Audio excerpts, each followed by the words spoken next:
অনেক দিন আগে একটা বুনু আমায় কমেন্টে বলেছিল যে দিদি ভাই একটা ডল কেকের ভিডিও বানিও। তো আজকে ফাইনালি আমি তোমাদের জন্য এই ডল কেকের ভিডিওটা নিয়ে চলে এসেছি।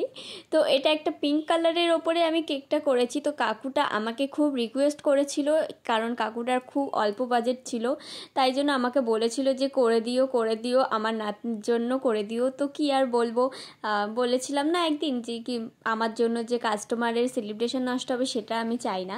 তো যাই হোক, তার অনেক রিকোয়েস্টেই আমি আজকে তার জন্য, তার নাতনির জন্য এই সুন্দর ডল কেকটা তৈরি করে দিচ্ছিলাম। তো দেখো অনেকটাই হাইট করে দিয়েছি কেকটা আমি। তারপর দেখো ডলগুলোর ড্রেস আমি ফন্ডান দিয়ে মুড়িয়ে নিয়েছিলাম আর একে একে বসিয়ে নিচ্ছি। তো দেখো আমার তো ডলটা খুবই ভালো লাগছিলো, কিন্তু যতটা এক্সপেকটেশন নিয়ে আমি কেকটা বানাবো ভেবেছিলাম, মানে যতটা সুন্দর লাগবে কিন্তু ততটা সুন্দর হয়নি। তো যাই হোক, তাও আমার কাছে খুব ভালো লেগেছে।